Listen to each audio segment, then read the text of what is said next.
Hey there guys, this is Sarah from Georgetown Stories coming to you from Healy Hall. So today I'm going to be talking about my experiences studying abroad as a Georgetown student, and just for background information, I have been really fortunate in that I've been able to study abroad 3 times as a Georgetown student and once before I came to Georgetown.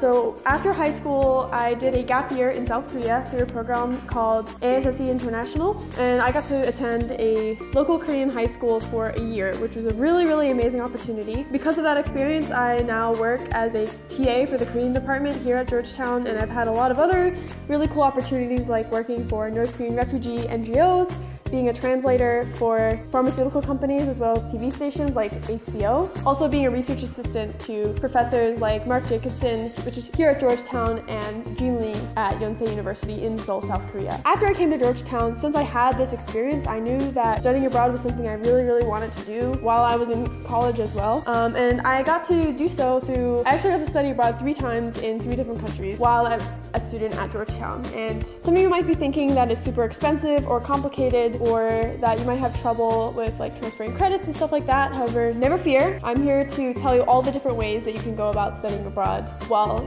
here at Georgetown. So after my freshman year, I got a scholarship through the Chinese department called the Huayu Enrichment Scholarship. And this scholarship is, like, at the time, there were 10 scholarships available for Georgetown students and only 8 people even applied, so I got it automatically. So if you hear about a study abroad scholarship opportunity, definitely apply to it, because a lot of people might not even try, which means that you have a really high likelihood of getting in. So I got a free trip to Taiwan, and I was also able to use some of the money to intern at a NGO in South Korea before I went to Taiwan. But I got to study at National Taiwan Normal University at the Mandarin Training Center. Through the program, I took level 2 of Chinese, and I got to skip 12 credits of Chinese here at Georgetown, which is pretty good. So I took level 1 before I left for Taiwan, and then I got straight into level 3 when I came back, and I did pretty well in those classes and the classes I've taken since.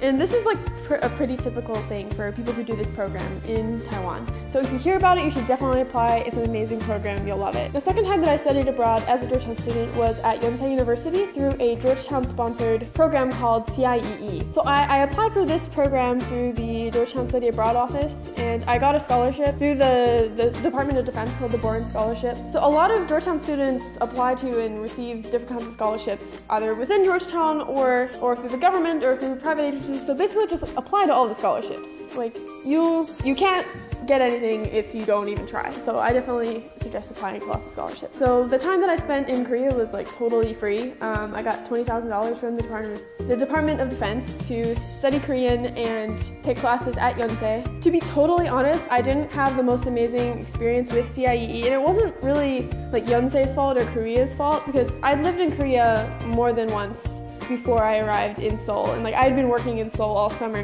with an organization called the North Korea Strategy Center. However, there were some people at CIE that would not let me take the classes that I needed for my major, which became a major problem later on, no pun intended. So basically I took 18 credits and I only got 6 credits transferred to Georgetown, which was a total pain in the butt, and now I have to take summer classes to make up for it. So to be totally honest, I don't suggest studying abroad with CIEE while you're at Georgetown. I've talked to a lot of people since I had my experience with CIEE in Seoul, and they seem to be like pretty disorganized at a lot of their locations throughout the world. So I would suggest looking into a different program if you're thinking about studying abroad while at Georgetown. I already applied to and been accepted to another CIE program in Beijing the following semester, but I was kind of afraid of having problems with transferring credits again, so I decided, instead of studying abroad with CIEE in Beijing and paying what I would pay for Georgetown tuition in China, instead I just disenrolled for 1 semester and took classes as an individual in the same exact area that I would have studied at if I had gone through CIEE and Georgetown to Beijing. And I had a really amazing experience. Most of the time, if you do this kind of study abroad program, you're not going to get transfer credit. However, it is a lot cheaper. So for 20 hours of intensive Chinese classes at Beijing Language and Culture University, I was paying about, I think it was like $1,200. Compared to what you would pay for Georgetown, that's a lot cheaper. And like I get financial aid and it was still much cheaper for me to do it this way. I really liked it because I also had a lot more freedom in choosing what kind of classes I wanted to take and where I wanted to live. I didn't have to live in the dorm, so I ended up living in my own apartment, which turned out to be cheaper and a lot more convenient. And since it wasn't for credit, it wasn't going on my transcripts. If I like found a class wasn't actually helping me improve my Chinese, instead of taking that class and like spending all that time doing something that's not helping me, I could go out into the community and like volunteer or work with different people or have conversations with local individuals, and that turned out to be a lot more helpful for me. I think this is because I had already had a study abroad experience before I came to Georgetown, and I kind of know what works for me as far as learning a language and becoming familiar with a culture. I find that for myself, I just prefer to kind of dive into it head first and make a lot of mistakes, but then also learn from them. So I was really able to do that while I was in Beijing, and I had a really great time. My Chinese improved a lot. And when I came back to Georgetown, I was able to take classes taught in Chinese on modern Chinese literature written in like the 1920s and 1930s. I feel like my experiences in Beijing really prepared me for that. So in summary, there's a lot of different ways that you can study abroad while you're at Georgetown. You can either study abroad through a Georgetown approved program with guaranteed credit transfer, although it does not transfer, the classes go in your transcript, but they do not count towards your GPA. So I'm just letting you know that in advance.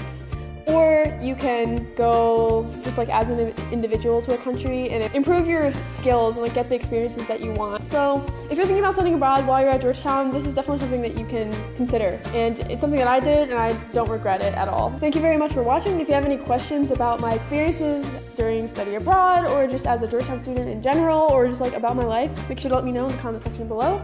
Also, don't forget to subscribe to the Georgetown Stories YouTube channel. Just press that red subscribe button and the little bell will let you know whenever we post new videos. Thanks so much for watching, and I wish you the best of luck in discovering your own Georgetown story. All right, have a great day. Bye.